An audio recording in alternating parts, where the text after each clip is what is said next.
How do you decide whether to buy an item or not? And what are the questions you ask yourself before making a purchase?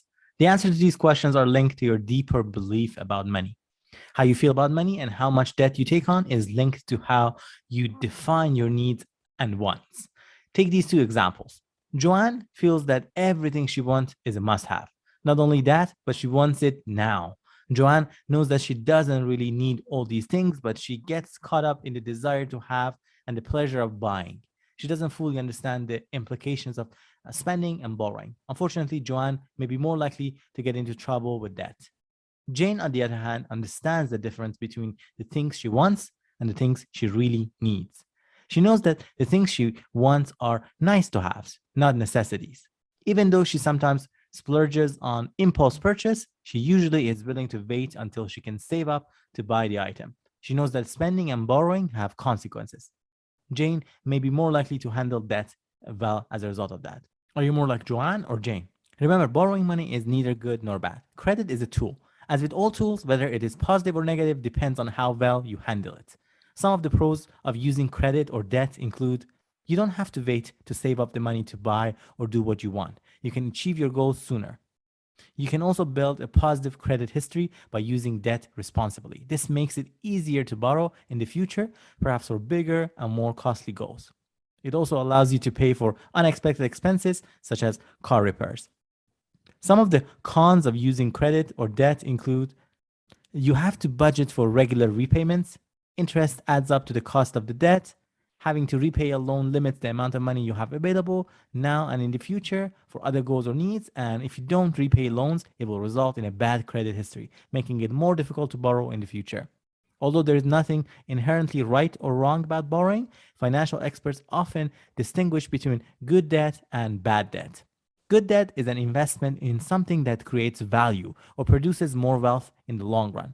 Examples include a mortgage on a home, a student loan to pursue education for a career, a loan to launch a business, or a purchase made to accomplish your job or for your health. Bad debt is the debt taken to buy something that immediately goes down in value or to buy something that you can't repay on time and in full, thus incurring interest charges and more debt.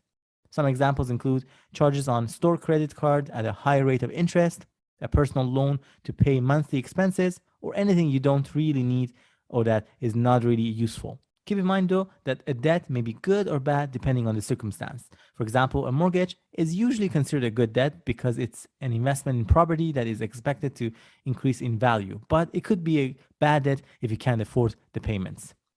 But you might be asking, how much debt is it appropriate to take on? Well, it depends on your personal circumstances, how much money you make, and how well you're able to repay the debt. Experts often distinguish between consumer debt, money owed on items other than a mortgage, such as unpaid credit card balances, auto loans, store loans, etc., and total debt, which includes mortgage debt in addition to consumer debt.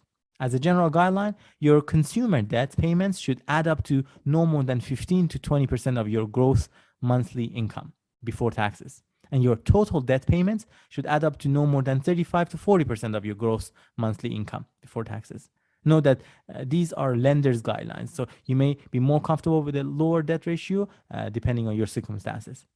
If your debt repayments amount to more than these percentages, you have a debt ratio that is higher than recommended by most experts. This might indicate that your debt load is becoming unmanageable. And with your current income, you will not be able to meet the payments as they come due. This debt load might also discourage lenders from loaning you any more money. How you feel about credit and debt is influenced by your attitudes towards money, the way you define your needs and wants, and your emotions, habits, and values. You can manage the cost of credit by borrowing only when you need to. If you borrow for things that have lasting value. Good debt is an investment in something that creates value or produces more wealth in the long run. Whereas, as we talked about it, bad debt is the debt you take on to buy something that immediately goes down in value. Keep your good debt at a level that allows you to repay it without putting too much pressure on your budget, and limit your total debt load to 35 to 40% of your total income.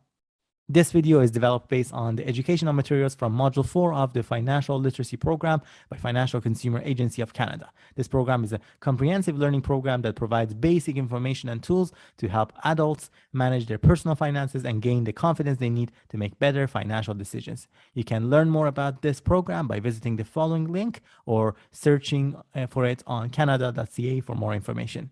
Hope you found this video beneficial and gained something of value from it. If you did, please give this video a thumbs up and share it with someone who might benefit from the video as well. And don't forget to subscribe to our channel here on Momentum Finance. We post every week several videos about investing, whether it's investing in the stock market, real estate, and cryptocurrencies, as well as ways to reach financial freedom. Thank you, and we hope to see you next time.